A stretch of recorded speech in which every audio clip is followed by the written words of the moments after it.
Right. So வே ஆப்டிக்ஸோட quick revision கிளாஸஸ்ல lecture 1ல நம்ம இருக்கோம். டாபிக்கோட பேரு வேவ் ஆப்டிக்ஸ். 2025ல 2 கொஷின் கேட்டிருப்பாங்க நீட் ஃபிசிக்ஸ். ஸோ நீட் ஃபிசிக்ஸ்ல ரெண்டு கேள்வி, ரெண்டுமே போலரைசேஷன்ல இருந்து கேட்டது தான். ரைட்டா? ஓகே. வே ஆப்டிக்ஸோட ஹீரோ யார் அப்படின்னா ஹைஜின்ஸ். ஹைஜின்ஸோட வேவ் தியரியில இருந்து தான் இந்த லெசன் ஸ்டார்ட் ஆகுது. ஹைஜின்ஸோட வேவ் தியரி உங்களுக்கு தெரியுமா? Light travel as a ray optics. Light travel as a ray optics. Light travel as a wave front இல்ல வேவ் ஃப்ரண்ட். அது என்னங்க சார் வேவ் ஃப்ரண்ட் எனக்கு சரியா தெரியாது.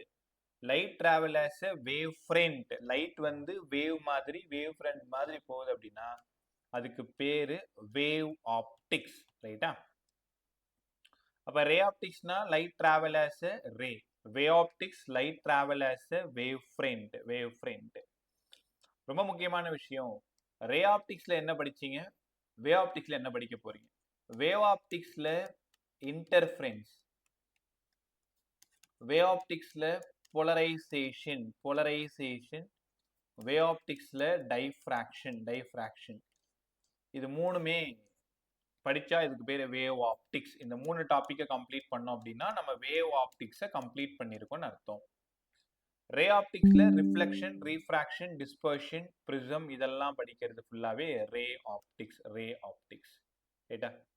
Prathika good evening ma'am. Darshith good evening பே. Good evening sir. ரைட் பே. Okay, எல்லாரும் வந்துட்டீங்களா? Okay. So interference, polarisation, diffraction இந்த மூணும் நம்ம கம்ப்ளீட் பண்ணோம் அப்படின்னா வே ஆப்டிக்ஸ் இங்கே கம்ப்ளீட் ஆகிருக்குன்னு அர்த்தம். Okay sir. வேவ் ஃப்ரண்ட்னா என்னங்க சார்? வேவ் ஃப்ரண்ட் இப்போ 3 கிளாஸ்ல முடிச்சு கொடுத்துறேன். இந்த லெசன் ஃபாஸ்ட்டாக முடிச்சு கொடுத்துறேன். சம் மட்டும் போட்டுட்டே இருக்கு. முக்கியமாக பழைய பேப்பர் ப்ரீவியஸ் இயர் கொஸ்டினை சால்வ் பண்ணுறது தான் புத்திசாலித்தனம். வேற எல்லாத்தையும் தூக்கி எட்ட போட்டு ஒரு MTG 38 இயர்ஸ் வாங்கிக்கோ. ஒரு கொஸ்டினா இல்லைன்னா MTG JE பேப்பரும் வாங்கிக்கோ, நீட்டும் வாங்கிக்கோ. அதில் இருக்கிற ஒரு கொஸ்டினை சால்வ் பண்ணிப்பாரு. அவ்வளோதான் கான்செப்ட். நான் சொல்லி கொடுத்துறேன். சம் ஐடியா சொல்லி கொடுத்துறேன். ப்ராக்டிஸ்க்கு அது போதும். வேவ் ஃப்ரண்ட்னா என்னங்க சார்? இப்போ ஒரு குளத்துல ஒரு கல்லை தூக்கி போடுறீங்க. கல்லை தூக்கி போட்டதும் ஃபர்ஸ்ட் ஒரு வேவ் மாதிரி ஃபார்ம் ஆகும். பார்த்துருக்கீங்களா? அப்படியே அங்கேருந்து கன்டினியூ ஆகும். அடுத்தது வேவ், அடுத்தது அப்படியே போயிட்டே இருக்குல்ல. ஃபர்ஸ்ட் இருக்கிறதுக்கு பேரு வேவ் ஃப்ரண்ட். வேவ் ஃப்ரண்ட் அப்படின்னா the locus of all the particles are vibrate in phase. இப்போ நீ, உன் ஃப்ரெண்ட், இன்னொரு ஃப்ரெண்ட் எல்லாம் நின்றுட்டு இருக்கீங்க. விசில் கொடுக்கும் பொழுது எல்லாம் ஒரே நேரத்துல ஜம்ப் பண்றீங்க. அப்ப மேல போயிட்டு திரும்ப கீழே, அப்போ ஒரு வேவ் ஃபார்ம் ஆன மாதிரி தெரியுதுல. நடுவுல இந்த இடத்துல கல்ல தூக்கி போட்டீங்கன்னா ஆர் டிஸ்டன்ஸ்ல எல்லாமே இன் ஃபேஸ்ல வைப்ரேட் ஆகும். அது வேவ் ஃப்ரண்ட். அதோட எனர்ஜி பக்கத்து பார்ட்டிகளுக்கும் ஷிஃப்ட் ஆகும். அங்கேயும் வைப்ரேஷன் இருக்கும். ஸோ அதுக்கு பேரு வேவ் லெட். வேவ் ஃப்ரண்ட் அம்மான்னா வேவ் லெட் வந்து குழந்தை, அப்படி வச்சுக்கலாமா? ரைட். வேவ் ஃப்ரண்ட்ல இருந்து வர்றதுதான் வேவ் லெட். ஹைஜின் என்ன சொல்றாருன்னா லைட்டு வேவ் ஃப்ரண்டாவும் வேவ் லெட்டாவும் டிராவல் ஆகும்னு சொல்றாரு. உங்க எல்லாருக்குமே தெரியும் லைட் ஐன்ஸ்டீனும் பிளாங்க்கும் சொன்னது light travel as a photons. It is discrete packets of energy. Dual நேச்சர்ல படிச்சீங்களா? ஆனா அதுக்கு முன்னாடி ஹைஜின் என்ன சொல்றாருன்னா இவங்கெல்லாம் நியூட்டனுக்கு, அதாவது ஐன்ஸ்டீனுக்கும் பிளாங்க்குக்கும் முன்னாடி சொன்னவங்க இவங்க Huygens. Light travel as a wave front, wave front அந்த மாதிரி டிராவல் ஆச்சுன்னா இது சொன்னது ஹைஜின்ஸ். ஒன்றும் இல்லை, ஃபர்ஸ்ட் ஒன் வேவ் ஃப்ரண்டா, அதோட குழந்தை வேவ் லெட். இன்னும் கொஞ்ச நாள் கழிச்சு இது வேவ் ஃப்ரண்ட் ஆயிடும். அடுத்தது வேவ் லெட் ஆயிடும். தெரியுதா? அம்மா குழந்தை அப்படியே போயிட்டு இருக்கு. இப்போ லைட்டு வேவ் ஃப்ரண்டாவும் வேவ் ஃப்ரண்டாவும் டிராவல் ஆனா அதுக்கு பேரு வேவ் ஆப்டிக்ஸ். ரைட்டா? Okay sir. ஹைஜின்ஸோட வேவ் தெரியும். இப்போ போட் பசங்க Prathika, Jeroman Joshua, then Darshith, உங்க 3 பேருக்கும் இந்த கொஸ்டின் ரொம்ப இம்பார்ட்டன்ட். ஹைஜின்ஸோட வேவ் தியரி என்ன சார் சொல்லுது? Each point act as a source of secondary wavelets அப்படின்னா என்னங்க sir? Each point act as a source of secondary wavelet. இதான் வேவ் ஃப்ரண்ட்னா, வேவ் ஃப்ரண்ட்ல இருந்து வர்றது தான் வேவ்லெட். திரும்ப இது வேவ் ஃப்ரண்ட் ஆயிடும், அதுல இருந்து வர்றது தான் வேவ்லெட். திரும்ப இது வேவ் ஃப்ரண்ட் ஆயிடும், அதுல இருந்து வர்றது தான் வேவ்லெட். ஒரு வேவ்லெட் உருவாகிறதுக்கு யார் காரணம்? வேவ் ஃப்ரண்ட் தான் காரணம். So each point act as a source of secondary wavelet. ரைட்டா? அதே மாதிரி ரெண்டாவது லைன் என்ன சொல்லுதுன்னா, new wave front. New wave front is forward envelope of secondary wavelets. forward envelopeனா இந்த பாருங்க, இதான் forward envelope. தெரியுதா? ஸோ நியூ வேவ் ஃப்ரண்ட், இது ஒரு நியூ வேவ் ஃப்ரண்ட் எப்படி இருக்கும்னா, ஏற்கனவே இருக்கிறதுக்கு ஃபார்வர்ட் என்வலப்பா இருக்கும். So new wave front is forward envelope of secondary wavelet. இந்த ரெண்டு லைனை கண்டிப்பா படிச்சுக்கணும் போர்ட் பசங்க. பட் நமக்கு பிரச்சனை இல்லை, ரிப்பீட்டர்ஸ் சும்மா கத்துக்கோங்க. ஒரு வேவ் ஃப்ரண்ட்டுக்கும் வேவ்லெட் உருவாகும். Each point act as a source of secondary wavelet. அடுத்தது new wave front is forward envelope of secondary wavelet. கத்துக்கிட்டீங்களா? ரைட். இது போர்ட் பசங்க மட்டும் ஒரு 2 மார்க்காக படிச்சுக்கோங்க. இதுக்கப்புறம் நம்ம உள்ள போயிடலாம்.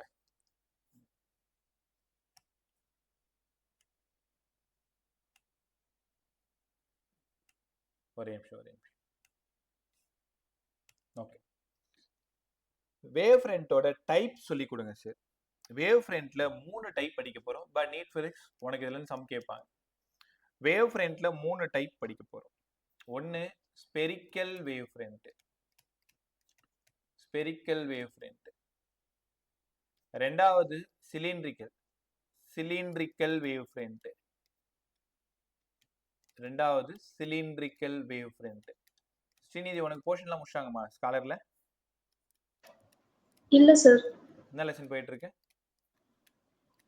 வேவ் ஆப்டிக்ஸ் தான் சார். என்ஸ் டபுள் ஸ்லிட் போகுது சார். YDSC right. நாளைக்கே லெசன் முடிச்சு கொடுத்துறேன், ஈஸியா இருக்கும். அதை பிளேலிஸ்ட் போட்டிருக்கேன் பாருமா குரூப்ல, தேவைன்னா அது யூஸ் பண்ணிக்கோ. Okay sir. ரைட். ஒரே நிமிஷம் செக். Control shift escape. ஒரு நிமிஷம் வழக்கம் போல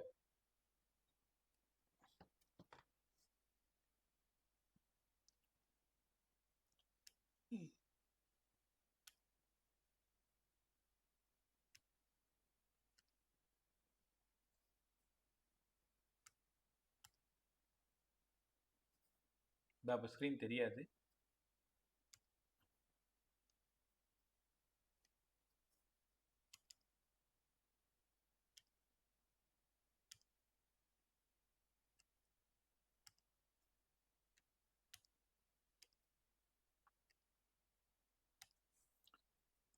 spherical wave front, cylindrical wave front, plane wave front. பா ஸ்கிரீன் தெரியுதா Arjun? Yes sir. Right. 3 type of wave front பத்தி பேச போறோம். ஸ்பெரிக்கல் வேவ் ஃப்ரண்ட் பத்தி சொல்லி கொடுங்க சார். பா அதுக்கு முன்னாடி 2 ஃபார்முலா நீங்க கத்துக்கணும். இன்டென்சிட்டி ஏற்கனவே நீங்க டியூவல் நேச்சர்ல கத்துக்கிட்டது தான். இன்டென்சிட்டி வேணும்னா energy crosses per unit area per unit time. இதான் இன்டென்சிட்டி. இன்டென்சிட்டினா வெளிச்சம், அளவுன்னு அர்த்தம். உங்க ரூம்ல இருக்க லைட்டை பாருங்க, நல்ல க்ளோவா இருக்குன்னா உங்க ரூம்ல இன்டென்சிட்டி ஆஃப் லைட் அதிகமா இருக்குன்னு அர்த்தம். சவுண்டு, நான் கொஞ்சம் வேகமா பேசுறேன் அப்படின்னா இன்டென்சிட்டி ஆஃப் சவுண்ட் அதிகமா இருக்குன்னு அர்த்தம். Intensity energy crosses per unit area per unit time. இப்போ எனர்ஜி பெர் யூனிட் டைம் வந்து பவர்னு சொல்லிடலாமா? Power by area. ரைட். இப்போ ஸ்பெரிக்கல் வேவ் ஃப்ரண்ட்னா எப்படி இருக்கும்? இங்க பாருங்க, ஸ்பியர் மாதிரி இருந்ததுன்னா இதான் spherical wave front. Spherical wave ஃப்ரண்ட்ல டிஸ்டன்ஸ் கண்டிப்பா ஃபைனைட்டா தான் இருக்கும். நல்லா கத்துக்கோங்க, டிஸ்டன்ஸ் ஃபைனைட். ஒன்றும் இல்லை, ஒரு குளத்துல கள்ள தூக்கி போடுங்களேன். ஸோ கள்ள தூக்கி போட்டுன்னு ஃபர்ஸ்ட் ஒரு வேவ் ஃப்ரண்ட் ஃபார்ம் ஆகுதா? இது எல்லாமே லைட்ல இருக்கும். அதாவது சோர்ஸ் வந்து பாயிண்ட் சோர்ஸா இருக்கணும். பாயிண்ட் சோர்ஸ்னா என்னது? குண்டு பல்ப் மாதிரி இருக்கணும். பட் நம்ம வீட்டில் லைட் இருக்குல்ல, குண்டு பல்ப்னு சொல்லுவோம்ல, இந்த ஸ்பெரிக்கல் பல்பு மாதிரி இருக்கு பாருங்களேன். அதுல இருந்து ஆர் டிஸ்டன்ஸ்ல லைட் எப்படி இருக்குன்னா இந்த மாதிரி வேவ் ஃப்ரண்ட் இப்படி இருக்கும். இப்போ நான் உங்களுக்கு புரியறதுக்காக அந்த வாட்டர்ல சொல்லிட்டு இருக்கேன், ரைட்டா? குளத்துல கள்ள தூக்கி போடுங்கன்னு சொல்லிட்டு இருக்கேன். ஆக்சுவலா அது எங்க நடக்குதுன்னா நம்ம வீட்டு லைட்ல தான் நடக்குது. டியூப் லைட்டா இருந்ததுன்னா சிலிண்ட்ரிக்கல் வேவ் ஃப்ரண்ட் வரும். அந்த குண்டு பல்ப் மாதிரி ஸ்பெரிக்கல் பல்பா இருந்ததுன்னா ஸ்பெரிக்கல் வேவ் ஃப்ரண்ட் வரும். சோர்ஸ் பாயிண்ட் சோர்ஸா இருந்தா ஸ்பெரிக்கல் வேவ் ஃப்ரண்ட். இன்னொரு டைம் நல்லா கத்து கொடுக்கவா? பாருங்களேன், ஸ்பெரிக்கல் வேவ் ஃப்ரண்ட் பத்தி பேசுங்க sir. Spherical wave front source கண்டிப்பா பாயிண்ட் சோர்ஸா இருக்கணும். கத்துக்கோங்க. சோர்ஸ் பாயிண்ட் சோர்ஸ்னா ஸ்பெரிக்கல் சோர்ஸா இருக்கணும். பாயிண்ட்னா ஸ்பெரிக்கல் தானே. எங்க இருந்து பார்க்கணும்? பக்கத்துல இருந்து பார்க்கணும். டிஸ்டன்ஸ் வந்து ஃபைனைட்டா இருக்கணும். Distance finite distance. பக்கத்துல இருந்து பார்க்கணும். அப்ப இன்டென்சிட்டிக்கு என்ன formula? Intensity equal to P by ஏன்னு எங்களுக்கு தெரியும். ஏக்கு பதிலா 4 பை ஆர் ஸ்கொயர். அப்ப இன்டென்சிட்டிக்கும் டிஸ்டன்ஸுக்கும் என்ன சம்பந்தம்? இப்ப இதான் ஸ்பெரிக்கல் வேவ் ஃப்ரண்ட். இங்க இருந்து R1 டிஸ்டன்ஸ்ல இன்டென்சிட்டி I1, R2 டிஸ்டன்ஸ்ல இன்டென்சிட்டி எவ்வளோ? அப்ப ஐக்கும் ஆருக்கு என்ன சம்பந்தம்? I is proportional to 1 by R square. அவங்க I2 தான் கேக்குறாங்க. I2 by I1 equal to R1 square by R2 square. கத்துக்கிட்டீங்களா? இப்படிதான் சம் கேட்பாங்க. முதல்ல நீங்க இது எப்படி கண்டுபிடிக்கணும்னா சோர்ஸ் என்ன சோர்ஸ்னு பார்க்கணும். பாயிண்ட் சோர்ஸான்னு பார்க்கணும். பாயிண்ட் சோர்ஸா இருந்தா கண்டிப்பா அது ஸ்பெரிக்கல் வேவ் ஃப்ரண்ட் தான். டிஸ்டன்ஸ் கொடுத்துட்டு இன்டென்சிட்டி கொடுத்துட்டு செகண்ட் இன்டென்சிட்டி கேட்பாங்க. R1 டிஸ்டன்ஸ்ல இன்டென்சிட்டி I1 இருந்தா R2 டிஸ்டன்ஸ்ல இன்டென்சிட்டி என்னவா இருக்கும்? I2 by I1 equal to R1 square by R2 square. R1 square by R2 square. கத்துக்கிட்டீங்களா? ரைட். சரி, இன்டென்சிட்டி பத்தி பேசுனீங்களே, பக்கத்துல ஆம்ப்ளிடியூட் பத்தி பேசணும் தானே? ஆமா, ஆம்ப்ளிடியூட். ஆம்ப்ளிடியூட் வேணும் அப்படின்னா intensity is directly proportional to square of the amplitude. இதையும் நான் எங்க கத்து கொடுத்தேன்னா டியூவல் நேச்சர்ல கத்து கொடுத்தேன். சப்போஸ் மறந்துருந்தா இப்ப தெரிஞ்சுக்கோங்க. இப்ப amplitude, the maximum displacement. Intensity is directly proportional to square of the amplitude. அப்படின்னா இந்த ஃபார்முலா என்ன ஆகும் பாருங்க. ஏற்கனவே I is proportional to 1 by R square னு சொன்னேன். I is proportional to A square னு சொன்னேன். அப்ப ஆம்ப்ளிடியூடுக்கும் டிஸ்டன்ஸுக்கும் என்ன சம்பந்தம்? Amplitude is directly proportional to 1 by R. அப்ப R1 டிஸ்டன்ஸ்ல ஆம்ப்ளிடியூட் A1 இருந்தா R2 டிஸ்டன்ஸ்ல ஆம்ப்ளிடியூட் என்னவா இருக்கும்? வழக்கம் போல நம்ம சம்மு A2 by A1 equal to R1 by R2. காரணம் ரெண்டு பேரும் இன்வெர்ஸ்லி ப்ரொபோர்ஷனல். ரைட்டா? முதல்ல என்ன வேவ் ஃப்ரண்ட்னு கண்டுபிடிக்கணும். அதுக்கு என்ன பார்க்கணும்? சோர்ஸை பார்க்கணும். கத்துக்கிறியா எல்லாரும்? பாயிண்ட் சோர்ஸா இருந்தா ஸ்பெரிக்கல் வேவ் ஃப்ரண்ட். பாயிண்ட் சோர்ஸா இருந்தா ஸ்பெரிக்கல் வேவ் ஃப்ரண்ட். அப்ப ஸ்பெரிக்கல் வேவ் ஃப்ரண்டா இருந்தா இன்டென்சிட்டிக்கும் டிஸ்டன்ஸுக்கும் என்ன சம்பந்தம்? ஆம்ப்ளிடியூடுக்கும் டிஸ்டன்ஸுக்கும் என்ன சம்பந்தம்? இதுதான் ப்ராப்ளம் ஏரியா. ரைட்டா? R1 டிஸ்டன்ஸுக்கு intensity I1, R2 டிஸ்டன்ஸுக்கு intensity எவ்வளோ? R1 டிஸ்டன்ஸுக்கு amplitude A1, R2 டிஸ்டன்ஸுக்கு amplitude எவ்வளோ? அவ்வளவுதான். கத்துக்கிட்டீங்களா? சோர்ஸ் பாயிண்ட் சோர்ஸா இருக்கணும். மறந்துட்டீங்கன்னா ஐக்கு பதிலா P by A, ஏக்கு பதிலா 4 pi R square. ஏன்னா area of the sphere 4 pi R square. நல்லா இருந்துச்சா? ரைட். அடுத்தது சார், அதே மாதிரி சிலிண்ட்ரிக்கல் வேவ் ஃப்ரண்ட் வேணும் எங்களுக்கு. Cylindrical wave front.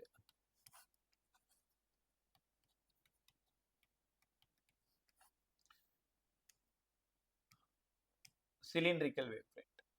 Cylindrical wave ஃப்ரண்ட்டுக்கு சோர்ஸ் கண்டிப்பா லைன் சோர்ஸா தான் இருக்கணும். லைன் சோர்ஸ்னா இந்த மாதிரி டியூப் லைட் மாதிரி இருக்கணும். ரைட், இந்த மாதிரி இருக்கணும். அப்ப இதுல இருந்து ஒரு ஃபர்ஸ்ட் வர்றது வேவ் ஃப்ரண்ட். வேவ் ஃப்ரண்ட்ல இருந்து வர்றது வேவ் லெட். தெரியுதா? நான் இந்த சிலிண்ட்ரிக்கல் ஃபார்ம்ல போட்டிருக்கேன்ல, அதுதான் வந்து வேவ் ஃப்ரண்ட். அதுல இருந்து வர்றது வேவ் லெட். திரும்ப வேவ் லெட் தான் வேவ் ஃப்ரண்டா மாறிடும். அதுக்கப்புறம் வர்றது wavelet, wave front, wavelet, wave front, wavelet, அது மாதிரி டிராவல் ஆகி போயிட்டே இருக்கும். சிலிண்ட்ரிக்கல் வேவ் ஃப்ரண்டோட சோர்ஸ் லைன் சோர்ஸ். டிஸ்டன்ஸ் கண்டிப்பா ஃபைனைட். பக்கத்துல இருந்து பார்க்கணும். டிஸ்டன்ஸ் ஃபைனைட்டா தான் இருக்கணும். பாயிண்ட் சோர்ஸா இருந்தா ஸ்பெரிக்கல் வேவ் ஃப்ரண்ட். லைன் சோர்ஸா இருந்ததுன்னா சிலிண்ட்ரிக்கல் வேவ் ஃப்ரண்ட். சரி, இன்டென்சிட்டிக்கு என்ன ஃபார்முலா? வழக்கம் போல P by A. ஏக்கு பதிலா 2 pi RL. ஏன்னு உனக்கு நல்லா தெரியும். இதோட area circumference into length 2 pi RL. அப்ப intensity is directly proportional to square of the amplitude. ஐக்கும் ஆருக்கும் என்ன சம்பந்தம்? ஏக்கும் ஆருக்கும் என்ன சம்பந்தம்? உங்களால உணர முடியுதா? I is proportional to 1 by R. ஆனா இங்க ஸ்கொயரா இருக்கிறதுனால √R. அப்ப என்ன கத்துக்க போறீங்கன்னா, क्वेश्चन எப்படி கேட்பாங்க? ஒரு சிலிண்ட்ரிக்கல் வேவ் ஃப்ரண்ட் இருக்கு. சிலிண்ட்ரிக்கல் வேவ் ஃப்ரண்ட்ல R1 டிஸ்டன்ஸ்ல intensity I1, amplitude A1. R2 டிஸ்டன்ஸ்ல இன்டென்சிட்டி I2 எவ்வளோ, ஆம்ப்ளிடியூட் எவ்வளோன்னா இது சிலிண்ட்ரிக்கல் வேவ் ஃப்ரண்டா. சார் என்ன கற்றுக் கொடுத்தாங்க, I is proportional to 1/R. அப்போ I2 கேட்டிருக்காங்க. I2/I1 ஈக்குவல் டு R1/R2ன்னு ஒரு சம்மும், A2/A1 ஈக்குவல்ஸ் டு √R1/R2ன்னு எழுதணும்.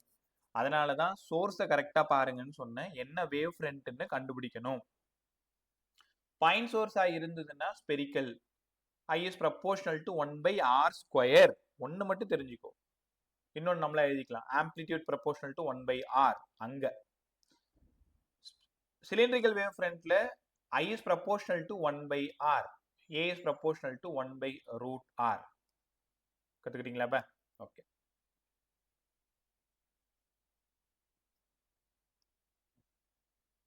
ஒரே நிமிஷம். சரி, இதெல்லாம் முடிஞ்சிருச்சு. பிளேன் வேவ் ஃப்ரண்ட் கற்றுக் கொடுங்களேன். டாபிக்கோட பேரு plane wave front. Plane wave front. Plane wave ஃப்ரண்ட்ல சோர்ஸு லைன் சோர்ஸாகவும் இருக்கலாம், இல்லைன்னா பாயிண்ட் சோர்ஸாகவும் இருக்கலாம். ஆனா டிஸ்டன்ஸ் கண்டிப்பா இன்ஃபனைட்டா இருக்கணும். தூரமா இருந்து பார்க்கணும், இன்ஃபனைட்டா இருந்து பார்க்கணும். அப்ப இன்ஃபனைட்டா இருந்தாதான் நமக்கு இந்த மாதிரி பிளேன் வேவ் ஃப்ரண்ட் கிடைக்கும். இந்த மாதிரி பிளேன் வேவ் ஃப்ரண்ட் கிடைக்கும். பக்கத்துல இருந்து பார்த்தா ஸ்பெரிக்கல். இப்போ ஒன்றும் இல்லை, ஒரு பெரிய ஏரின்னு வச்சுக்கோங்களேன். ஒரு பேச்சுக்கு ஒரு பெரிய ஏரி, நடுவில் ஒரு கள்ளத்துக்கு போடுற. இங்க பக்கத்துல இருந்து பார்த்தா தான் ஸ்பெரிக்கல் தெரியும். இந்த ஓரமா நிக்கிறவங்களுக்கு இந்த லைன் போறது தான் தெரியும். அப்போ தூரமா இருந்து பார்த்தா இது மட்டும் தான் உங்க கண்ணுக்கு தெரியும். அப்ப பார்த்தாலே தெரியுது அது பிளேன் வேவ் ஃப்ரண்ட். ஆக்சுவலா அது ஸ்பெரிக்கலா இருக்கலாம், ஆக்சுவலா அது சிலிண்ட்ரிக்கலா இருக்கலாம். ஆனா தூரமா இருக்கிற உனக்கு அது எப்படி தெரியும்? பிளேன் வேவ் ஃப்ரண்டா இருக்கணும். அப்ப பிளேன் வேவ் ஃப்ரண்ட் பத்தி சொல்லுங்கன்னா, சார் சோர்ஸ் மேபி லைனா இருக்கலாம், பாயிண்டா இருக்கலாம். டிஸ்டன்ஸ் இன்ஃபனைட் டிஸ்டன்ஸா இருந்ததுன்னா அது கண்டிப்பா பிளேன் வேவ் ஃப்ரண்ட். இன்டென்சிட்டிக்கும் டிஸ்டன்ஸுக்கும் ஏதாவது சம்பந்தம் இருக்கா? கண்டிப்பா இல்ல. ஆம்ப்ளிடியூடுக்கும் டிஸ்டன்ஸுக்கும் ஏதாவது சம்பந்தம் இருக்கா? கண்டிப்பா இல்ல. அப்ப என்ன எழுதணும்? Intensity and amplitude is independent of intensity and amplitude is independent of distance. கத்துக்கிட்டீங்களா? அவ்வளவுதான். 3 வேவ் ஃப்ரண்ட் பத்தி டக்குன்னு சொல்லிடுறேன், நல்லா கத்துக்கோங்க. இது problem area. Spherical wave front,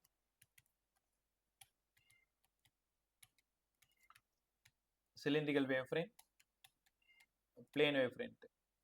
spherical wave ஃப்ரண்ட்ல சோர்ஸ் பாயிண்ட் சோர்ஸ், சிலிண்ட்ரிக்கல்ல லைன் சோர்ஸ்.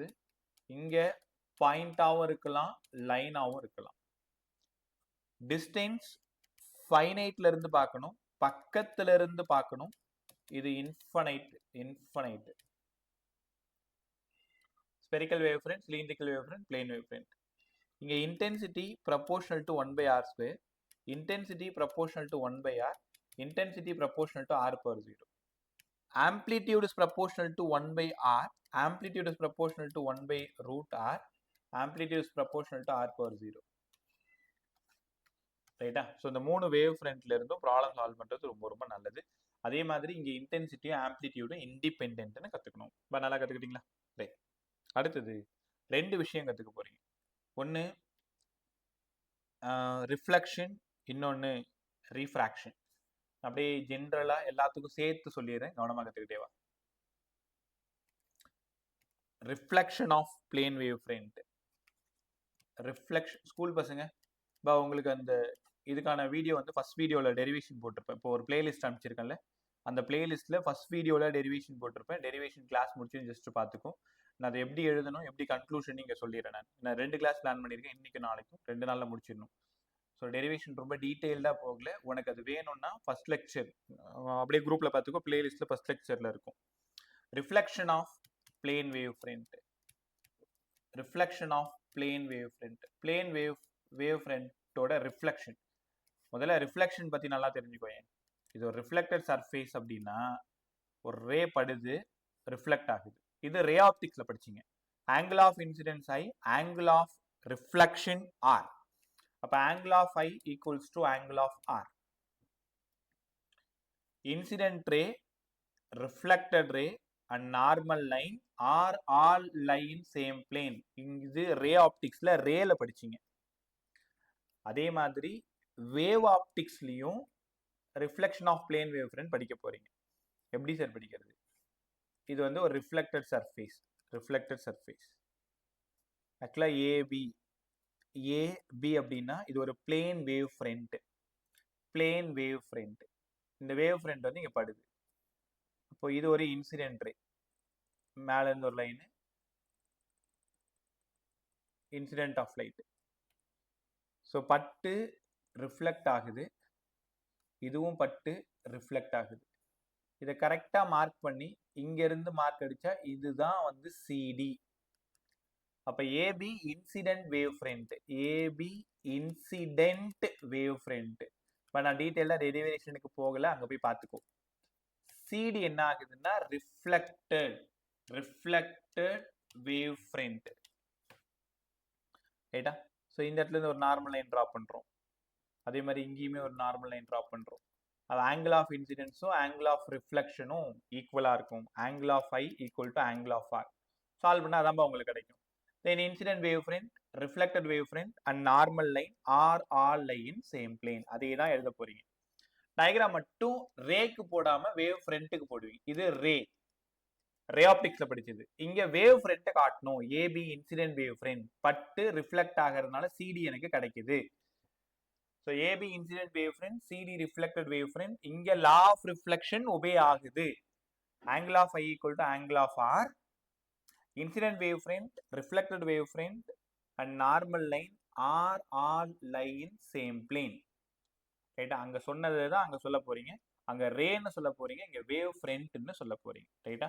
பை இதுக்கான டெரிவேஷன் ஸ்கூல் பசங்க மட்டும் போயிட்டு ஃபர்ஸ்ட் வீடியோ பார்த்துக்கோ. இது ரிஃப்ளெக்ஷன் அவ்வளவுதான். இதுல சொல்றதுக்கு வேற ஒண்ணுமே இல்லை. இந்த இடத்துல ட்ரையாங்கிள் எடுத்து கடைசியா angle of I equal to angle of ஆர்னு ப்ரூவ் பண்ணியிருப்போம். நம்ம ரிட்டர்ன் நோட்ஸ்லயும் போட்டிருக்கேன், பார்த்துக்கோங்க அது. அடுத்தது ரீஃப்ராக்ஷன். நீட் பிசிக்ஸ் இதுல இருந்து பெருசா சம்மெல்லாம் எதுவும் வராது. Just angle of I angle of R equal, அவ்வளவுதான். இதுல வேற எதுவும் கேட்ட மாதிரி எனக்கு ஞாபகம் இல்லை. கேட்டிருந்தா கண்டிப்பா சொல்லியிருப்பேன். ஜஸ்ட் தெரிஞ்சுக்கோங்க. வேவ் ஃப்ரண்ட்லயும் லா ஆஃப் ரிஃப்ளெக்ஷன் ஒபே ஆகும். அந்த தகவல் தான் உங்களுக்கு தெரியணும் இங்க. அதே மாதிரி refraction of plane wave front. ஏற்கனவே ரீஃப்ராக்ஷன் பத்தி உங்களுக்கு நல்லா சொல்லி கொடுத்துருக்கேன். இது ஒரு மீடியம் μ1, இது ஒரு medium μ2. μ1 refractive index of first medium, μ2 refractive index of second medium. Light ஒரு மீடியத்துல இருந்து பட்டு இன்னொரு மீடியத்துக்கு போனா கண்டிப்பா இந்த இடத்துல என்ன நடக்கும்? ரீஃப்ராக்ஷன் நடக்கும். ஒரே நிமிஷம். ஆங்கிள் ஆஃப் இன்சிடென்ஸ் ஐ அப்படின்னா ஆங்கிள் ஆஃப் ரீஃப்ராக்ஷன் ஆர். முதல்ல ரே சொல்லி கொடுத்துட்டு அப்படியே இங்க வேவ் ஆப்டிக்ஸ்க்கு வரேன், அப்பதான் ஈஸியா புரியும். ரீஃப்ராக்ஷன்னாலே உங்களுக்கு ஸ்னெல்ஸ் லா ஞாபகம் வரும். இங்க பாருங்க, இங்க μ1 இங்க ஐ, அதனால சைன் ஐ. இங்க μ2 சைன் ஆர். அங்க இருக்கிற ரிஃப்ராக்டிவ் இண்டெக்ஸ், அங்க இருக்கிற ஆங்கிள், இங்க இருக்கிற ரிஃப்ராக்டிவ் இண்டெக்ஸ், இங்க இருக்கிற ஆங்கிள் எல்லாமே ஈக்குவலா இருக்கும். அதாவது mu sine theta equal to கான்ஸ்டன்ட்னு ஸ்னெல்ஸ் லா நீங்க படிச்சீங்க. எப்பவுமே ஸ்னெல்ஸ் லா எழுத தெரிஞ்சுக்கணும். அங்க இருக்கிற ரெஃப்ராக்டிவ் இண்டெக்ஸ் ஃபார்முலா போய் மனப்பாடம்லாம் பண்ணக்கூடாது. μ2 by μ1 equal to sin i by sin r, sin i by sin r அப்படி கிடையாது. லைட் எங்கிருந்து வருதோ μ1 sin i equal to μ2 sin r, அங்கிருந்து வந்ததுதான் μ2 by μ1 equals to sin i by sin r. refractive index of second medium with respect to first. முதல்ல இதை உணருங்க எல்லாரும். இது எப்படி எழுதணும்னா 1μ2ன்னு எழுதணும். refractive index of second medium with respect to first. இப்போ செகண்ட் மீடியம் ஒரு பேச்சுக்கு கிளாஸ்னு வச்சுக்கலாமா? ஃபர்ஸ்ட் மீடியம் யாருன்னு வச்சுக்கலாமா? எனக்கு செகண்ட் மீடியத்தோட ரிஃப்ராக்டிவ் இண்டெக்ஸ் வேணும், அதுதான் என் கொஷின். யார் ரெஃபரன்ஸ்? யார் தான் ரெஃபரன்ஸ்? இது எப்படி படிக்கணும்? refractive index of second medium with respect to first medium. அப்ப μ2 by μ1 equal to sin i by sin r. I be the angle of incidence, r angle of refraction. Mu கொடுத்துருவாங்க. ரைட்டா? சரி, வேற ஏதாவது ஃபார்முலா இருக்குங்களா? Refractive index of second medium with respect to first medium வேணும்னா CA by CM. Actually இது எப்படி எழுதணும்? μ2ன்றது ரிஃப்ராக்டிவ் இண்டெக்ஸ் ஆஃப் மீடியம், μ1ன்றது ரிஃப்ராக்டிவ் இண்டெக்ஸ் ஆஃப் ஏர். அப்படியே ரிஃப்ராக்டிவ் இண்டெக்ஸும் ஸ்பீடும் இன்வெர்ஸ்லி ப்ரொபோஷனல்னு கத்துக்கணும். பாருங்க, இன்வெர்ஸ்லி ப்ரொபோஷனல். ரிஃப்ராக்டிவ் இண்டெக்ஸ்னா டிராஃபிக்னு அர்த்தம். நல்லா யோசிச்சு பாரு.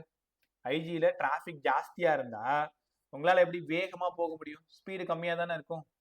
அப்போ ரிஃப்ராக்டிவ் இண்டெக்ஸும் வெலாசிட்டியும் இன்வெர்ஸ்லி ப்ரொபோஷனல். கண்டிப்பாக 1 மார்க்கில் கேட்பாங்க.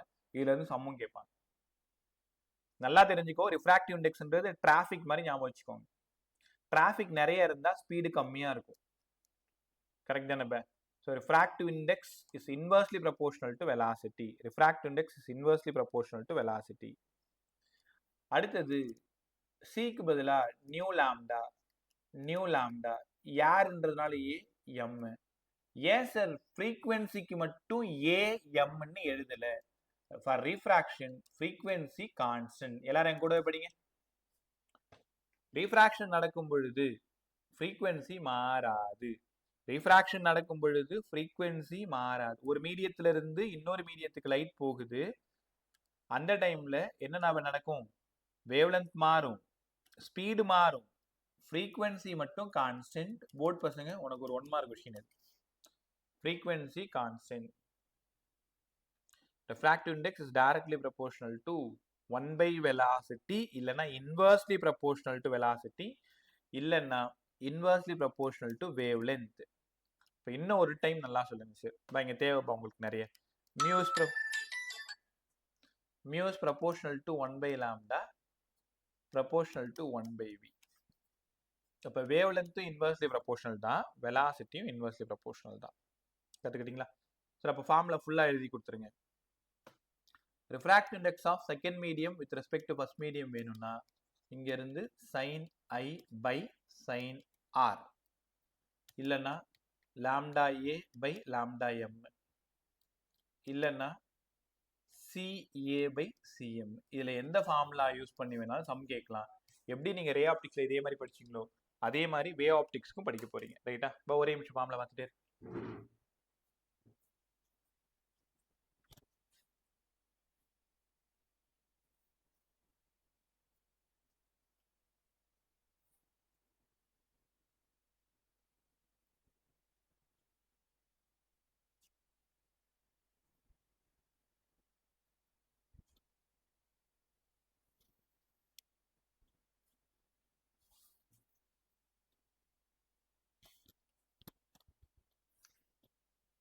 கிளியர் எல்லாருக்குமே? ஸோ ரிஃப்ளெக்ஷன், ரீஃப்ராக்ஷன், வேவ் ஃப்ரண்ட்டுக்கும் இதே தான், ரேக்கும் இதே தான். அதனால தான் வெறும் கன்க்ளூஷன் மட்டும் சொல்லியிருக்கேன். இது ரெண்டுத்துக்கு மட்டும் டெரிவேஷன், இது செகண்ட் ஒன்றும் பெருசாக டெரிவேஷன் இருக்காது.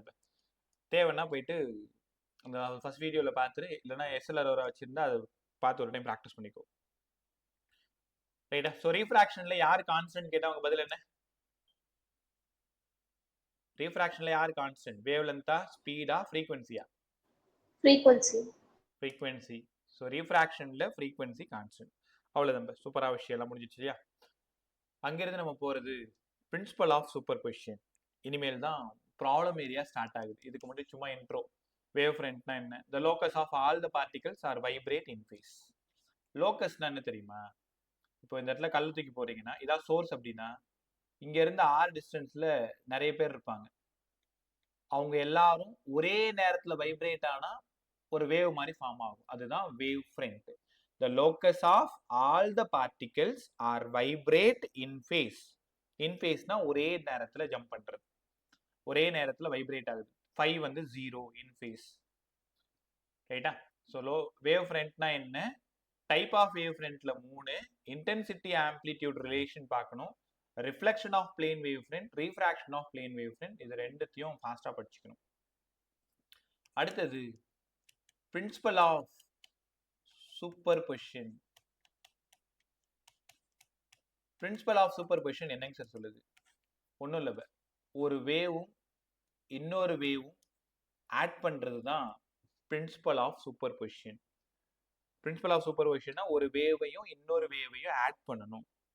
இந்த வேவோட டிஸ்பிளேஸ்மெண்ட் y1, இந்த வேவோட டிஸ்பிளேஸ்மெண்ட் y2. அப்போ y equal to y1 vector plus y2 vector.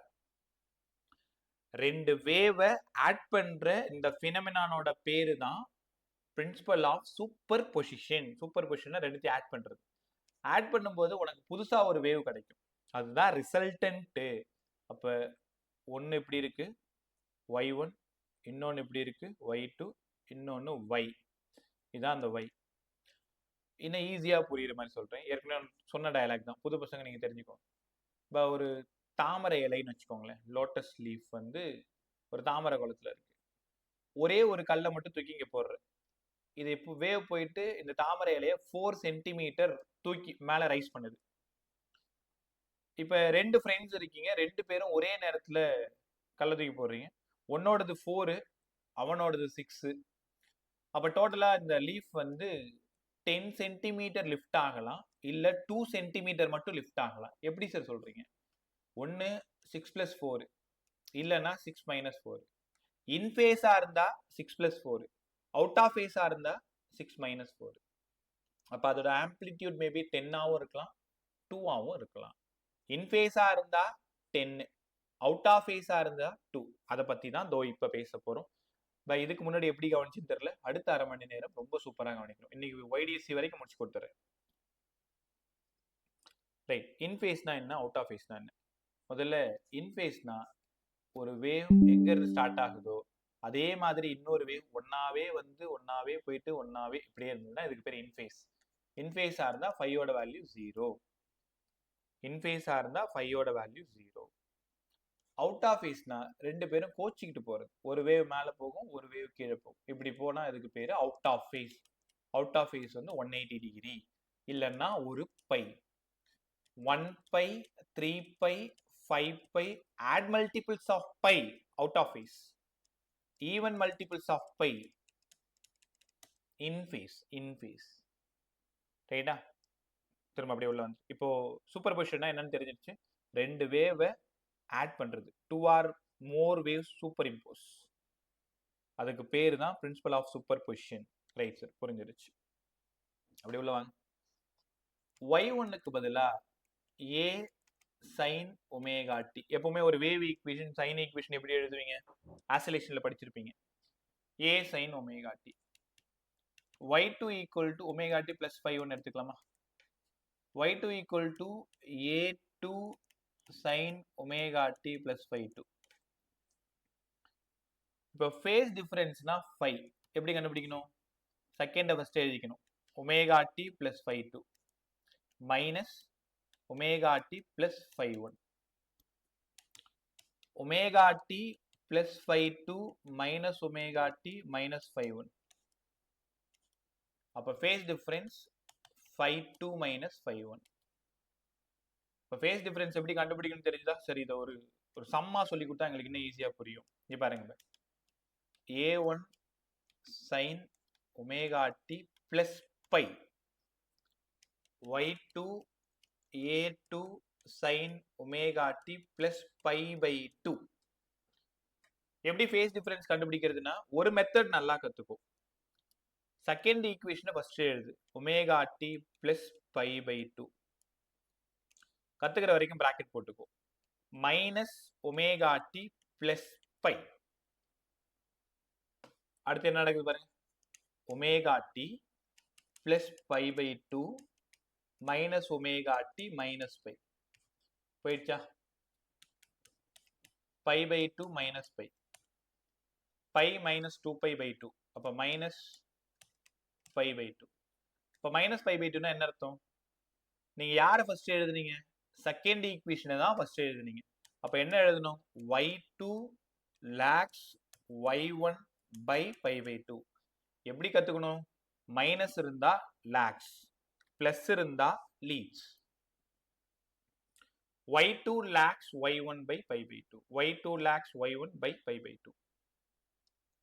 இல்லனா y1 leads y2 by pi by 2. இப்போ நீ தான் புரிஞ்சுக்கணும்.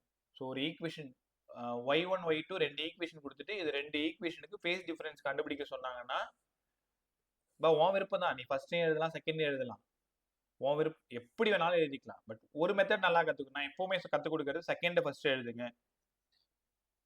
அது ஆன்சர் பிளஸ்ல வந்தா செகண்ட் லீட்ஸ் ஃபர்ஸ்ட் பை, மைனஸ்ல வந்தா செகண்ட் லாக்ஸ், ரைட்டா? அவங்க என்ன கேட்குறாங்களோ அதுக்கு தகுந்த மாதிரி சொல்லிடலாம். ஸோ நீ கற்றுக்கிட்டியான்னு நான் தெரிஞ்சுக்கிறேன். இதுக்கு யாராவது ஃபேஸ் டிஃப்ரென்ஸ் சொல்லுங்கள். y1 = 4 sin omega t plus pi by 3. y2 = 4 sin omega t plus pi by 6. Find the phase difference. ஒரு நிமிஷம் டைம் டக்குன்னு சொல்லு.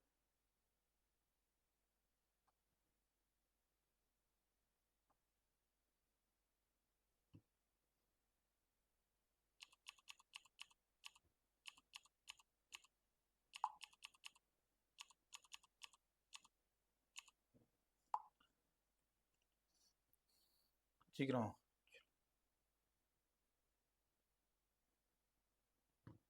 -5/6.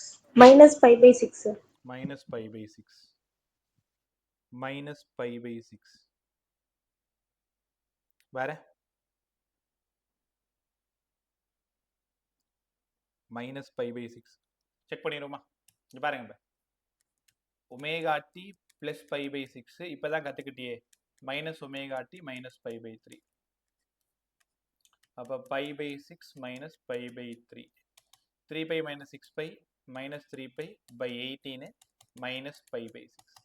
அப்ப யார் லாக்ஸ் யார் leads? y2 lags y1 by 5/6. அவ்வளவுதான். செகண்ட் தான் எப்பயும் நீங்க ஃபர்ஸ்ட் எழுதுறீங்க, அதனால y2 lags y1 by 5/6. நான் திரும்பவும் சொல்றேன், வே ஆப்டிக்ஸ்ல ஃபேஸ் டிஃபரன்ஸ் கண்டுபிடிக்க தெரியலனா உங்களால சம்ம கை வைக்க முடியாது. கத்துக்கிட்டீங்களா? ஃபேஸ் டிஃபரன்ஸ் ஒரு 2 ஈக்குவேஷன் கொடுத்தா கண்டுபிடிக்க தெரியணும். அதுக்கப்புறம் பாத் டிஃபரன்ஸ்னா என்னங்க சார்? பாத் டிஃபரன்ஸ் ஈஸியா புரிய வைக்கிறேன். இதான் உங்க வீடு ஏ, இது ஒரு நண்பனோடது பி. ரெண்டு பேரும் ஒரே ஸ்கூல்ல இல்ல ஒரே ஆஃபீஸ்ல ஒர்க் பண்றீங்க, இல்ல ஒரே இன்ஸ்டியூட்ல படிக்கிறீங்க எங்கேயோ. ஏ இந்த வழியா அவங்க வீட்டுக்கு வந்துருவான், பி இந்த வழியா அவங்க வீட்டுக்கு வந்துருவாங்க. இது பாத் 1, இது பாத் 2. ஃபர்ஸ்ட் பாத்துக்கும் செகண்ட் பாத்துக்கும் கரெக்டா இந்த பர்பெண்டிகுலர் லைன் டிரா பண்ணீங்கன்னா இது பின்னு வச்சுக்கலாமா, இது சின்னு வச்சுக்கலாமா? பாத் 1 பாத் 2, பாத் 2 தான் பெருசா இருக்கு பாரு. பாத் 2 எவ்வளவு எக்ஸ்ட்ரா நடந்திருக்கு? பிசி அளவுக்கு எக்ஸ்ட்ரா நடந்திருக்கு. பாத் டிஃபரன்ஸ்னா ஃபர்ஸ்ட் பாத்துக்கும் செகண்ட் பாத்துக்குமான டிஃபரன்ஸ்.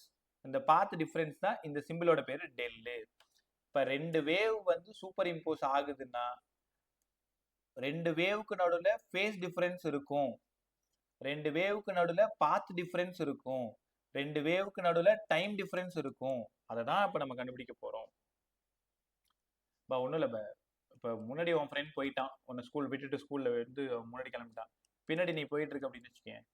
இப்போ உங்க ரெண்டு பேருக்கான டிஃபரன்ஸ் அது வேவா இருக்கலாம், சரி பாத்தா இருக்கலாம், ஃபேஸா இருக்கலாம், டைமா இருக்கலாம். நீ 10 நிமிஷம் லேட்டா கிளம்பிட்ட, அப்போ உங்க ரெண்டு பேருக்கான டைம் டிஃபரன்ஸ் 10. பாத் டிஃபரன்ஸ் உன் பாத்துக்கும் அவன் பாத்துக்குமான டிஃபரன்ஸ். ஃபேஸ் டிஃபரன்ஸ் உன் ஆங்கிளுக்கும் அவன் ஆங்கிளுக்குமான டிஃபரன்ஸ். இப்போ பாத் டிஃபரன்ஸ் தெரிஞ்சாதான் ஃபேஸ் டிஃபரன்ஸ் கண்டுபிடிக்க முடியும், ஃபேஸ் டிஃபரன்ஸ் தெரிஞ்சாதான் டைம் டிஃபரன்ஸ் கண்டுபிடிக்க முடியும். சரி, இவங்க எல்லாத்துக்கும் சேர்ந்த மாதிரி ஒரு ஈக்குவேஷன் சொல்லுங்களேன். நான் வேவ்ஸ்ல கற்றுக் கொடுத்தேன், ஞாபகம் இருக்குன்னு நினைக்கிறேன். ரிப்பீட்டர்ஸ் உங்களுக்கு தெரிஞ்சிருக்கும். ப்ரெசென்ட் 12th இப்போ தெரிஞ்சுக்கோங்க. Relation between phase difference, path difference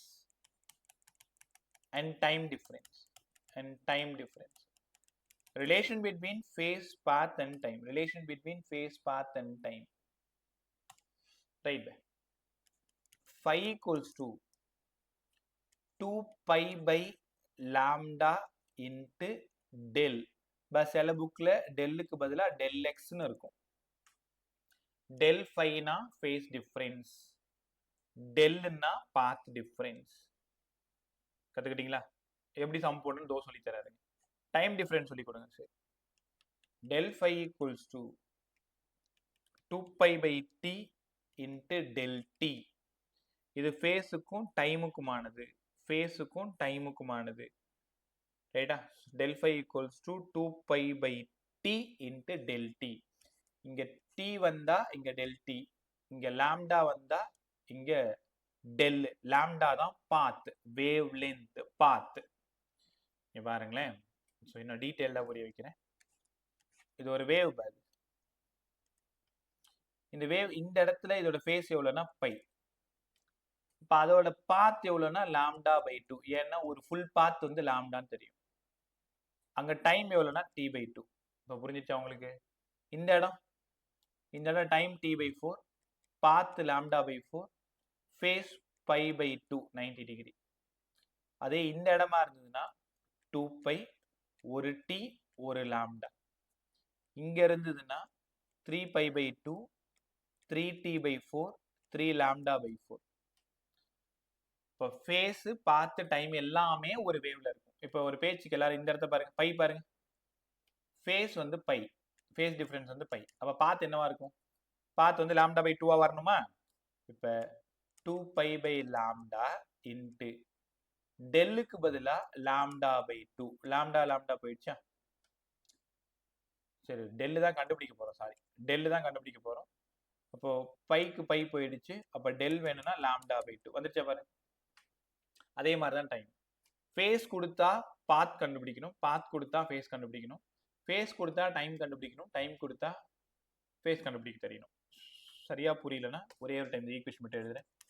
face difference equals to 2π/λ into del. Phase difference, path difference.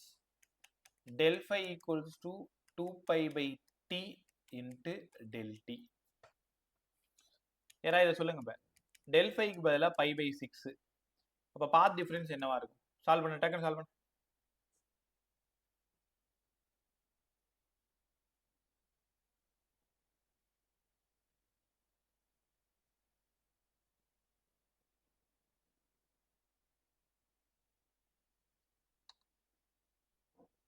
எவ்வளோ? λ/12 இல்ல? λ/12 சார். ஆமாம்பா. del phi க்கு பதிலா π/6, 2π/λ இன்ட்டு டெல்லு. பை போயிடுச்சு. இந்த பக்கம் வந்தா பாத் வந்து λ/12. இதுதான்பா கண்டுபிடிக்க தெரியணும். கேட்டிருக்காங்க, கேட்பாங்க. அதே மாதிரிதான் del phi கொடுத்துட்டு del t கேட்கலாம். ஃபேஸுக்கும் பாத்துக்கும், ஃபேஸுக்கும் டைமுக்கும். நல்லா கத்துக்கிட்டீங்களா? ரைட். ஸோ அங்கிருந்து போறது தான் இன்டர்ஃபரன்ஸ். போயிடலாமா? இன்டர்ஃபரன்ஸ் எப்படி சார் நடக்குது? ஏற்கனவே வேவ்ஸ்லேயே கற்றுக் கொடுத்தேன் ரிப்பீட்டர்ஸ் உங்களுக்கு. அங்க சவுண்ட்ல நடந்த இன்டர்ஃபரன்ஸ், இங்க லைட்ல நடக்கிற இன்டர்ஃபரன்ஸ். இன்டர்ஃபரன்ஸ்னா முதல்ல என்னங்க சார்? ஒரு வேவும் இன்னொரு வேவும் சூப்பர் இம்போஸ் ஆகிறது.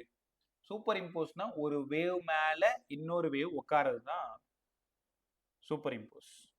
The redistribution of light, an account of superposition principle. Sir சரியாவே புரியல அப்படின்னா இதோ புரியும் பாரு. இது ஒரு ஸ்லிட் S1, இது ஒரு ஸ்லிட் S2. சோர்ஸ் இங்க இருக்கு. இங்க இருந்து கிரஸ்ட், ட்ரஃப், கிரஸ்ட், ட்ரஃப், கிரஸ்ட், ட்ரஃப், அப்படியே லைட் டிராவல் ஆகுது. இந்த ஸ்லிட் போனதுக்கு அப்புறம் என்ன ஆகுதுன்னா ஒரு கிரஸ்ட், ஒரு ட்ரஃப், ஒரு கிரஸ்ட், ஒரு ட்ரஃப், அதே மாதிரி ஒரு கிரஸ்ட், ஒரு ட்ரஃப், இந்த மாதிரி டிராவல் ஆகிட்டே வருது. இப்போ இந்த இடத்துல ஸ்கிரீன் இருக்கு. அடுத்தது இந்த ஸ்லிட்ல இருந்து ஒரு கிரஸ்ட், ஒரு ட்ரஃப், ஒரு கிரஸ்ட், ஒரு ட்ரஃப், அந்த மாதிரி வந்துட்டே இருக்குன்னு வச்சுக்கோங்களேன். ஒரு கிரஸ்ட், ஒரு ட்ரஃப், ஒரு கிரஸ்ட், ஒரு ட்ரஃப். இப்போ நடுவில் பார்த்தீங்கன்னா கிரஸ்டும் மீட் பண்ணும், ட்ரஃப்பும் மீட் பண்ணும், கிரஸ்டும் ட்ரஃப்பும். அப்போ இந்த சென்ட்ரல் பேண்ட் பார்த்தீங்கன்னா ரொம்ப பிரைட்டா இருக்கும். இங்க ஒரு பேண்ட் ஒன்று ஃபார்ம் ஆகும். இதுக்கு பேர் தான் சென்ட்ரல் பேண்ட். சென்ட்ரல் பேண்ட் கிடைக்கணும்னா அந்த இன்டர்ஃபரன்ஸோட பேரு கன்ஸ்ட்ரக்டிவ் இன்டர்ஃபரன்ஸ். படிச்சிருப்பீங்க. அப்ப கன்ஸ்ட்ரக்டிவ் இன்டர்ஃபரன்ஸ் எப்பபா ஃபார்ம் ஆகுது? Crust and crust, ட்ரஃப் and ட்ரஃப், crust and crust, ட்ரஃப் and ட்ரஃப் meet பண்ணும் பொழுது சென்ட்ரல் பிரைட் பேண்ட் ஃபார்ம் ஆகுது. அடுத்த டார்க் பேண்ட் எப்ப சார் ஃபார்ம் ஆகுது? உங்களுக்கு தெரியுமா? அடுத்தது இங்க ஒரு டார்க் பேண்ட் ஃபார்ம் ஆகும், இங்க ஒரு டார்க் பேண்ட் ஃபார்ம் ஆகும். ஏன்னா இதுக்கு பேரு டிஸ்ட்ரக்டிவ் இன்டர்ஃபரன்ஸ். இப்ப பிரைட்டா இருக்கிறதுக்கு காரணம் CI, கன்ஸ்ட்ரக்டிவ் இன்டர்ஃபரன்ஸ். இதுக்கு பேரு DI, டிஸ்ட்ரக்டிவ் இன்டர்ஃபரன்ஸ். ஒரு பிரைட்டுக்கு மேல 2 டார்க் இருக்கும், மேல ஒரு டார்க் இருக்கும், கீழே ஒரு டார்க் இருக்கும். அடுத்த பேண்டு பிரைட் பேண்ட் ஃபார்ம் ஆகும். அடுத்தது மேல ஒரு பிரைட்டு, அடுத்து ஒரு பிரைட்டு, அடுத்த ஒரு டார்க்கு, அடுத்த ஒரு டார்க்கு. கத்துக்கிட்டீங்களா? ரைட். இதுக்கு பேரு தான் இன்டர்ஃபரன்ஸ். ஒன்றும் இல்லை, லைட்டோட இன்டென்சிட்டி. இப்போ உங்க ரூம் பாரு, உங்க ரூம்ல ஒரு இடம் ஃபுல்லா டார்க்கா இருக்கு, ஒரு இடம் ஃபுல்லா பிரைட்டா இருக்கு. இது பிரைட்டு, அடுத்த டார்க், இது அடுத்தது dark, dark bright, dark bright, dark பிரைட்டுன்னு மாத்தி மாத்தி மாத்தி மாத்தி இருக்கிறதுக்கு பேர் தான் இன்டர்ஃபரன்ஸ். அப்ப இன்டர்ஃபரன்ஸ்னா என்ன? The redistribution of light on account of superposition principle. The redistribution of intensity of light. The redistribution of intensity of light on account of superposition principle. அதுக்கு பேர் தான் இன்டர்ஃபரன்ஸ். இன்டர்ஃபரன்ஸ் ஸ்கூல் பசங்க நல்லா படிக்க வேண்டிய டாபிக். பட் நமக்குமே இதுல இந்த பேண்டை வச்சு சம் கேட்பாங்க. ரைட், உள்ள போயிடலாமா? ஸோ டைப் ஆஃப் இன்டர்ஃபரன்ஸ் சொல்லுங்க சார். 2 டைப் படிக்க போறீங்க. ஒன்னு கன்ஸ்ட்ரக்டிவ் இன்டர்ஃபரன்ஸ், இன்னொன்னு டிஸ்ட்ரக்டிவ் இன்டர்ஃபரன்ஸ். கன்ஸ்ட்ரக்டிவ் இன்டர்ஃபரன்ஸ்னா பேண்டு பிரைட்டா இருக்கும், டிஸ்ட்ரக்டிவ்னா டார்க்கா இருக்கும். ரைட், உங்ககிட்ட ஜென்ரலா ஒரே ஒரு வார்த்தை, இன்டர்ஃபரன்ஸ்னா என்ன சார்? 2 வேவ் சூப்பர் இம்போஸ் ஆகுது, அதனால ஸ்கிரீன்ல alternative bright band dark band, bright band dark band கிடைச்சா இந்த பேட்டர்னுக்கு பேரு தான் இன்டர்ஃபரன்ஸ். பிரைட் பேண்டுக்கு என்னபா காரணம்? கிரஸ்டும் ட்ரஃப்பும் மீட் பண்ணும் சார். டார்க் பேண்டுக்கெல்லாம் என்ன காரணம்? Crest and trough and crest and மாத்தி மாத்தி இருந்தா அதுக்கு பேரு டார்க் பேண்ட் டிஸ்ட்ரக்டிவ் இன்டர்ஃபரன்ஸ். கத்துக்கிட்டீங்களா? ரைட். அடுத்தது, இப்போ y1 equal to a1 sin omega t, இது ஒரு wave equation. y2 equal to a2 sin omega t. இது ரெண்டுத்தையும் ஆட் பண்ணணும்னா y1 vector plus y2 vector. இப்போ இது ரெண்டும் சேர்ந்த பிறகு ரிசல்டன் ஆம்ப்ளிடியூட் கிடைக்கணும்ல, a. இப்போ ரிசல்டன் ஆம்ப்ளிடியூட் வேணும்னா a1 vector plus a2 vector. ரைட்டா? இப்போ அடுத்த 20 நிமிஷம் ரொம்ப இம்பார்ட்டன்ட், கேர்ஃபுல்லா கத்துக்கிட்டே வாங்க. a1 vector plus a2 vector. உங்க எல்லாருக்குமே தெரியும் r vector equal to p vector plus q vector.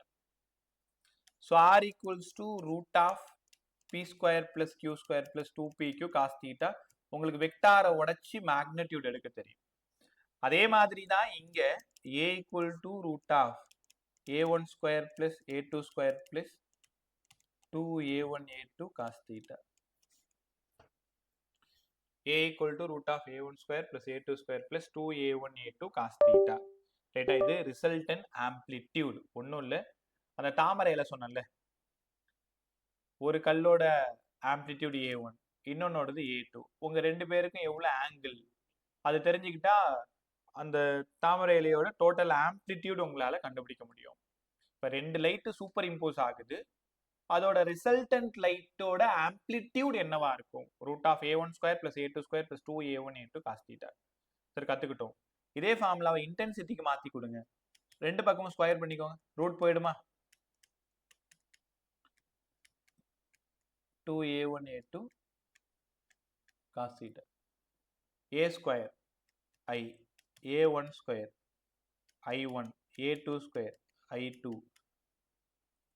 2 root I1 root I2 cos theta. cos theta இல்ல cos phi உங்களோட விருப்பம் தான். பாருங்க, ஃபேஸ் ஆங்கிள்னா phi போட்டுக்கோங்க, phi. அப்ப ஆம்ப்ளிடியூட் ஃபார்முலாவும் கத்துக்கணும், இன்டென்சிட்டி ஃபார்முலாவும் கத்துக்கணும். ரைட்டா? இது ரெண்டுத்துல தான் சம் உனக்கு ரெடியா வெயிட் பண்ணிட்டு இருக்கு. நான் இன்னைக்கு முடிச்சு கொடுத்துறது. ஒரு 10 நிமிஷம் லேட்டா போலாம், 8:10 போலாம். So amplitude formula a1 square plus a2 square plus 2a1 a2 cos phi. Intensity formula I1 plus I2 plus 2 root I1 root I2 cos phi. அப்படியே ஆம்ப்ளிடியூட்ல இருந்து வந்தது தான் இன்டென்சிட்டியுமே. கத்துக்கிட்டீங்களா? ஒரு நிமிஷம். ஓகே சார், கன்ஸ்ட்ரக்டிவ் இன்டர்ஃபரன்ஸையும் டிஸ்ட்ரக்டிவ் இன்டர்ஃபரன்ஸையும் சொல்லி கொடுங்க. கன்ஸ்ட்ரக்டிவ் இன்டர்ஃபரன்ஸ்னா இங்க பாருங்களேன், ஒரு வேவும் இன்னொரு வேவும் இன் ஃபேஸ்ல சூப்பர் இம்போஸ் ஆகணும். இன் ஃபேஸ்ல சூப்பர் இம்போஸ் ஆகணும். 5 ஈக்குவல் டு 0. இல்லைன்னா ஈவன் மல்டிபிள்ஸ் ஆஃப் 2π. அதே மாதிரி பாத் டிஃபரன்ஸ் n லாம்டாவா இருக்கணும். பாத் டிஃபரன்ஸ் டெல் வேணும்னா n லாம்டாவா இருக்கணும். அப்ப கன்ஸ்ட்ரக்டிவ்க்கு கண்டிஷன் சொல்லுங்க. இப்ப இன் ஃபேஸா இருக்கணும், path difference equal to n லாம்டாவா இருக்கணும். எங்கெல்லாம் நீங்க கன்ஸ்ட்ரக்டிவ்னு ஒரு வார்த்தை படிக்கிறீங்க, எங்கெல்லாம் பிரைட்னு ஒரு வார்த்தை படிக்கிறீங்களோ அங்கெல்லாம் del equal to n lambda, path difference equal to n lambda. ரைட்டா? இந்த ஃபார்முலாக்கு வாங்க. a equal to root of a1 square a2 square 2a1 a2 cos 5 cos 0 cos 0 1. அப்ப a max equal to a1 plus a2 மாறிடுச்சா பாருங்க. ஏன் a1 square plus a2 square plus 2a1 a2 a square plus b square plus 2ab a plus b the whole square root 2 ஸ்கொயரும் போயிடுச்சு. அப்ப constructive இன்டர்ஃபரன்ஸ்னா ரெண்டு ஆம்ப்ளிடியூடையும் add பண்ணணும். முன்னாடி சொன்னனே 6 plus 4 10. உன் friend தூக்கி போறது 6, உன்னோடது 4, ரெண்டு ஆம்ப்ளிடியூடும் சேர்ந்து 10 கிடைக்கும். எப்ப? கன்ஸ்ட்ரக்டிவ் இன்டர்ஃபரன்ஸ்ல. சரி, இதே இன்டென்சிட்டிக்கு எப்படி எழுதுறது? Intensity i1 plus i2 plus 2 root i1 root i2 cos 0 1. இப்போ இந்த இடத்துல i max இது எப்படி ஷார்ட் பண்ணுவீங்க? root i1 plus root i2 whole square. ரைட்டா? இதை எக்ஸ்பாண்ட் பண்ணுங்க, மேலே கிடைச்சிரும் பாருங்க. root of i1 square i1 i2 square i2 2ab root i1 root i2. இவ்வளவுதான், ரொம்ப இம்பார்ட்டன்ட். கன்ஸ்ட்ரக்டிவா இருந்ததுன்னா a max a1 plus a2 i max root i1 plus root i2. இதுக்கு பேரு கன்ஸ்ட்ரக்டிவ் இன்டர்ஃபரன்ஸ். கன்ஸ்ட்ரக்டிவ் இன்டர்ஃபரன்ஸ் எப்பப்பா நடக்கும்? ரெண்டு வேவும் இன் ஃபேஸ்ல சூப்பர் இம்போஸ் ஆகணும், பாத் டிஃபரன்ஸ் n லாம்டாவா இருக்கணும், பேண்டு பிரைட் பேண்டா மட்டும் கிடைச்சதுன்னா அது கன்ஸ்ட்ரக்டிவ். ஆம்ப்ளிடியூட் மேக்ஸிமம் உனக்கே புரியுதா? a1 plus a2. Intensity maximum root i1 plus root i2 whole square. அதனால தான் அது ரொம்ப பிரைட்டா இருக்கு. கன்ஸ்ட்ரக்டிவ் கத்துக்கிட்டீங்களா? சரி, நல்லா இருக்கு. அப்படியே டிஸ்ட்ரக்டிவ் கத்து கொடுங்க. Destructive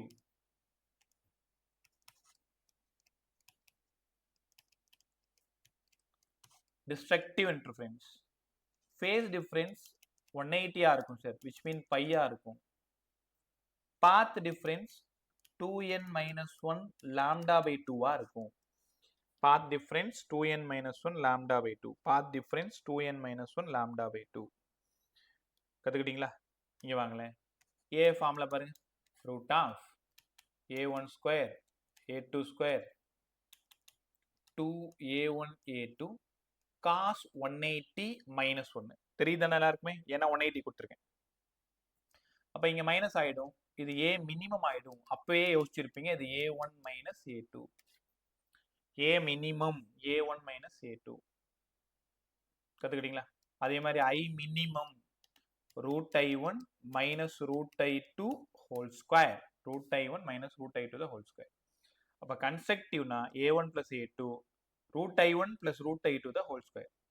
டிஸ்ட்ரக்டிவ்னா a1 minus a2. a1 minus a2 னா ஏற்கனவே சொன்னா இல்லையா, 6 minus 4 2. உன் ஃப்ரெண்டோடது 6, அதுல 4 ரிமூவ் பண்ணிடுற நீ. அப்ப மீதி அங்க 2 தான் இருக்கும். டிஸ்ட்ரக்டிவ்னாலே மினிமம்னு தெரிஞ்சுக்கோங்க, டார்க் பேண்ட்னு தெரிஞ்சுக்கோங்க, கன்ஸ்ட்ரக்டிவ்னா பிரைட் பேண்ட்னு தெரிஞ்சுக்கோங்க, மேக்ஸிமம்னு தெரிஞ்சுக்கோங்க. இதுக்கு முன்னாடி இதுல கேட்ட சம்பெல்லாம் என்ன தெரியுமா கேட்டிருக்காங்க? ஏ மேக்ஸுக்கும் ஏ மினிமத்துக்கும் ரேஷியோ. பை இந்த ஸ்கிரீன் ரொம்ப இம்பார்ட்டன்ட், நல்லா கத்துக்கிட்டே வா. A max a1 plus a2 by a1 minus a2. ஆமா சார். ஐ மேக்ஸுக்கும் ஐ மினிமத்துக்கும் ரேஷியோ சொல்லுங்க. root i1 plus root i2 whole square by root i1 minus root i2 whole square. அதனால நான் ஓவராலா whole square போட்டுக்கிறேன். i1 i2 கொடுத்துட்டு i max by i minimum கேட்பாங்க. சார் இப்படி யோசிக்கலாமா? i max by i minimum equals to a max by a minimum whole square. ஆமா sir, i is proportional to a square னு படிச்சோமே. அப்ப இங்க இருந்து i max by i minimum உங்களுக்கு வேணும்னா a max க்கு பதிலா a1 plus a2 by a1 minus a2 whole square இப்படியும் எழுதலாம். இல்லைன்னா இன்னும் கொஞ்சம் உள்ள போயிட்டு I max by I minimum equals to a1க்கு பதிலா root I1 தெரியுதானே ப I is proportional to a square. அப்ப a is proportional to root I. இப்ப root I1 root I2 by root I1 minus root I2 whole square வந்துருச்சே பாருங்க இதே ஃபார்ம்ல. எப்ப பார்த்தாலும் இதுக்கு முன்னாடி இருக்கிற பேப்பர் எடுத்துப்பாரு, முடிஞ்சுன்னா அந்த புக் பேர் என்ன 38 years MTG அதை ஒன்று வாங்கி வச்சுக்கோ. இந்த நேரத்தில் உங்களுக்கு ரொம்ப நல்லது. கண்ணா பின்னா எங்களால் நிறைய படிக்க முடியல சார், எங்கள் இன்ஸ்டியூட் புக்லலாம் நிறைய சம் இருக்குது அப்படின்னு நீ நினச்ச டைம் பத்தலை அப்படின்னா ஒரு யூனிட்டுக்கு ஒரு 70-80 சம்மை ப்ராக்டிஸ் பண்ணலாம். கான்செப்ட் தான் இங்கே சூப்பராக கற்றுக் கொடுத்தாச்சு. அந்த கான்செப்டை வச்சுக்கிட்டு சம்மை கிரியேட் பண்ண வேண்டியது தான். அதுக்கு ப்ரீவியஸ் இயர் வாங்கி சால்வ் பண்ணி பார்க்கறது நல்லது. முடிஞ்சால் நீட்டு, இன்னும் கொஞ்சம் முடிஞ்சதுன்னா ஜேஇ, ரெண்டுத்தையுமே. வேற என்ன கேட்க போறாங்க சொல்ல பார்க்கும். சரி, யார் எடுத்தாலும் அதே மாதிரி தான் கொஸ்டின் எடுக்க போறாங்க, நம்பர் தான் மாற்ற போகுது. இப்போ என்ன A1 ஒரு டீச்சர் 6ன்னு கொடுத்துருப்பாரு, A2 ஒரு டீச்சர் 4ன்னு கொடுத்துருப்பாங்க, இன்னொருத்தவங்க வர்றவங்க 10, 16 இதை மாற்றி தான் கொடுக்க போறாங்களே தவிர ஐடியாவோ மாடலோ மாறாது. காம்படிட்டிவ் நீங்கள் என்ன காம்படிட்டிவ் ப்ரிப்பேர் பண்ணாலும் இதுக்கு முன்னாடி கேட்ட அந்த 10 வருஷ கொஸ்டின் பேப்பரை அனலைஸ் பண்ணுறது நல்லது. ரைட்டா? இப்போ அதையுமே நான் ரொம்ப லேட்டாக தான் புரிஞ்சுக்கிட்டேன். ஃபர்ஸ்ட் 3 இயர்ஸ் கண்ணா அப்படின்னா நிறைய சம் போட்டுக்கிட்டே இருப்பேன், நிறைய மாடல் எடுத்து வந்து கொடுத்துன்னு இருப்பேன், ஸ்பெக்ட்ரல் இருக்கும்போது சொல்கிறேன். அதுக்கப்புறமா தான் புரிஞ்சுது பசங்களுக்கு என்ன தேவையோ அதை மட்டும் கொடுக்கணும் அப்படின்ட்டு. ஸோ அதனால தான் ரொம்ப கன்சைஸாக கஷ்டப்படாமல் ஈஸியாக த்ரூ பண்ணுறதுக்கு என்ன பண்ண முடியுமோ அதை பண்ணணும். இப்போ A max by A minimumக்கு இவ்வளோ ஃபார்முலாஸ் கிரியேட் பண்ணி வச்சுருக்கோம், கற்றுக்கிட்டிங்களா? அப்போ கன்ஸ்ட்ரக்டிவ் இன்டர்ஃபரன்ஸ்னா இன்டென்சிட்டி மேக்ஸிமமாகவும் ஆம்ப்ளிடியூட் மேக்ஸிமமாகவும் இருந்ததுன்னா அது constructive. Destructive intensity minimum amplitude minimum, இது destructive. Principle of superposition என்ன சொல்லுது? 2 வேவை ஆட் பண்ணீங்கன்னா நியூவா ஒரு வேவ் கிடைக்கும், அது principle of superposition. Principle of superposition நடக்கிறதுனால தான் இன்டர்ஃபரன்ஸ் நடக்குது. இன்டர்ஃபரன்ஸ்னா the redistribution of intensity of light and account of superposition. Refraction of plane wave front என்ன சொல்லுது? μ2 by μ1 equal to sin I by sin R equal to lambda A by lambda M CA by CM. ரொம்ப நல்லா தெரிஞ்சுக்க வேண்டியது refractive இண்டெக்ஸுக்கும் வெலாசிட்டிக்கும் inversely proportional. Refract இண்டெக்ஸும் wave லென்த்தும் இன்வெர்ஸ்லி ப்ரொபோர்ஷனல், இதை நல்லா தெரிஞ்சுக்கணும். அதே மாதிரி μ2 by μ1 அப்படின்னா μ2 வந்து மீடியம், μ1 வந்து யாரு, அதனால sin I by sin R. அதனால தான் நீங்கள் படிக்கிறது μ equal to sin I by sin Rன்னு படிக்கிறீங்க. இதுக்கு என்ன அர்த்தம்னா லைட்டு யார் மீடியத்திலிருந்து ஏதோ ஒரு மீடியத்துக்கு போகுது, இதோட தான் மியூ, இதோடது 1. அப்போ இந்த மியூ தான் வேணும், மியூ வேணும்னா sin I by sin R. கற்றுக்கிட்டீங்களா? Right by. So YDSC start பண்ணலாம், அது ஒரு 20-25 நிமிஷம் போகும். YDSC ஸ்டார்ட் பண்ணால் அங்கேருந்து ஷிஃப்டிங் ஆஃப் ஃப்ரிஞ்ச் பேட்டர்ன் போகணும், அதுக்கப்புறம் இன்டர்ஃபரன்ஸ் பை தின் ஃபிலிம் போகணும். இப்போ ஸ்டார்ட் பண்ணால் அப்படியே பாதியிலே நிற்கும். ரைட்டா? ஸோ நாளைக்கு அதை முடிச்சு கொடுத்துட்டு டைஃப்ராக்ஷனும் போலரைசேஷனும் நாளைக்கு ஒரே கிளாஸில் முடிச்சு கொடுத்துறேன். நான் நிறைய டைம் தேவைப்படாது. டைஃப்ராக்ஷன் கொஞ்சம் ஒரே ஒரு கொஷின் தான் டைஃப்ராக்ஷன், போலரைசேஷனும் ஒரே ஒரு கொஷின் தான் இருக்கும். ரைட்டா? ஒரே நிமிஷம்.